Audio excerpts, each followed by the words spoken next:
Voici les miracles qui accompagneront. Signes et prodiges accompagneront tous ceux qui croient. Shalom mes bien-aimés dans le Seigneur, nous dédions ce mois de novembre entre les mains du Seigneur. Et ce mois de novembre, dans ce mois de novembre, nous avons comme thème Dieu sait ce qu'il va faire. Dieu sait ce qu'il va faire. Nous lisons rapidement Matthieu chapitre 14, le verset 15 jusqu'au verset 20. La Bible dit ceci: le soir étant venu, les disciples s'approchèrent de lui et dirent: c'est lié et désert, et l'heure est déjà avancée, renvoie la foule afin qu'elle aille dans le village pour s'acheter des vivres. Jésus leur répondit: ils n'ont pas besoin de s'en aller, donnez-leur vous-même à manger. Mais ils lui dirent: nous n'avons ici que 5 pains et 2 poissons. Et il dit: apportez-les-moi. Il fit asseoir la foule sur l'herbe, prit les 5 pains et les 2 poissons, et levant les yeux vers le ciel, il rendit grâce, puis il rompit les pains et les donna aux disciples qui les distribuèrent à la foule. Tous mangèrent et firent rassasier, et l'on emporta 12 paniers pleins de morceaux qui restaient. Bien-aimés dans le Seigneur, le thème de ce mois, c'est Dieu sait ce qu'il va faire. Dieu sait ce qu'il va faire. Les disciples étaient devant un dilemme. Ils étaient devant un défi.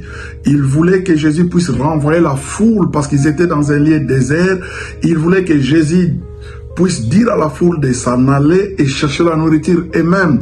Mais Jésus leur a dit: ils n'ont pas besoin de s'en aller, vous devez leur donner à manger. C'était un défi, c'était un dilemme devant les apôtres. Bien-aimé, comme toi aussi, tu peux être devant un problème, tu es dans les désarrois, tu ne sais quoi faire, mais je voudrais te dire, dans ce mois de novembre, Dieu sait ce qu'il va faire. Ton Dieu connaît ce qu'il va faire. Vous savez, c'était 5000 personnes. Les théologiens estiment cette foule à plus de 20 000 personnes parce qu'on n'a pas compté les femmes et les enfants. C'était un dilemme pour les disciples. Mais l'apôtre Jean reprend ce même texte. Il ajoute un détail très très important. Jean chapitre 6. Dans Jean chapitre 6, ce même récit est repris là-bas, mais avec un détail très très important. Et quel est ce détail? Jean 6, le verset 6. La Bible dit: Jésus disait cela pour l'éprouver, car il savait ce qu'il allait faire. Jean 6, 6. Jésus disait cela pour l'éprouver, car il savait ce qu'il allait faire. Je voudrais dire à quelqu'un, dans ce mois de novembre, Dieu sait ce qu'il va faire pour ta vie, pour ta famille, pour ta santé, pour tes affaires. Dieu réellement sait ce qu'il va faire. Vous savez, Matthieu est parmi les évangiles synoptiques. Les évangiles synoptiques sont les évangiles qui ont la même vision. Matthieu, Marc et Luc sont des évangiles qui parlent de Jésus dans son humanité. Matthieu présente Jésus comme le roi, Marc présente Jésus comme le serviteur et Luc présente Jésus comme le Fils de Dieu. Mais Jean va aller plus loin. Il présente Jésus non seulement dans son humanité, mais dans sa divinité. Voilà pourquoi Jean chapitre 1, le verset 1, la Bible dit: au commencement était la parole était avec Dieu, et la parole était Dieu. Si vous descendez, vous allez voir, la Bible dit: et cette parole s'est faite chair. Jésus-Christ s'est fait chair plutôt. Jésus s'est fait chair. Alléluia. La parole s'est faite chair. Jésus s'est fait chair. Alléluia. Alors, la Bible nous montre dans Jean 6, Dieu donne un détail très important pour dire que Jésus disait cela pour le prouver, car il savait ce qu'il allait faire. Dieu sait ce qu'il va faire pour ton cas. Alors, puisque Dieu sait ce qu'il va faire, c'est pour cela que tu dois croiser les mains, ne rien faire? Non. 5 points importants. La première chose, tu dois faire confiance en Dieu. Ésaïe 40, le verset 31.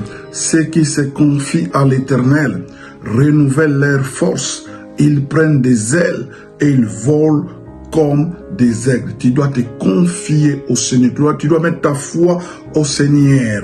Ésaïe 30, le verset 15, c'est dans la tranquillité, c'est dans le repos, c'est dans la confiance à l'Éternel que vous aurez votre délivrance. Deuxième point, tu dois te disposer à chercher l'Éternel. Des Chroniques 20, Josaphat était devant un combat, devant une difficulté, devant un dilemme. Et Josaphat, la Bible dit dans 2 Chroniques 20, verset 3, Josaphat se disposa à chercher l'Éternel. Bien, mais la prière est très importante. Dieu répond à la prière. Dans 2 Rois 21 à 2, Ézéchias était gravement malade. La Bible dit dans 2 Rois 21 à 2, il s'est tourné vers le mur pour chercher la face de Dieu et Dieu l'a répondu. Dieu l'a guéri. 3. Tu dois être attentif aux instructions du Seigneur. Tu dois être attentif aux instructions du Seigneur. Jean chapitre 2, verset 5. Marie va dire aux serviteurs qui servaient à la fête, aux noces de Cana. Il va dire à ses serviteurs, faites tout ce qu'il vous dira. Faites tout ce qu'il vous dira. Bien-aimé, sois attentif à ce que Dieu va te dire dans ce mois de novembre. Faites tout ce qu'il vous dira. Et les apôtres aussi ont fait ce que Jésus leur avait dit. Il leur avait dit de faire asseoir la foule, d'amener ces 5 poissons et 2 pains que Jésus a multipliés. 4. Tu dois mettre en pratique ce qu'il te demande de faire. Tu dois mettre en pratique ce qu'il te demande de faire. Jacques 2, 17, la foi sans les œuvres, c'est une foi morte. 2 Rois chapitre 5, verset 14. Pour sa guérison, Naaman s'est jeté 7 fois dans le fleuve Jourdain selon la parole de l'Éternel.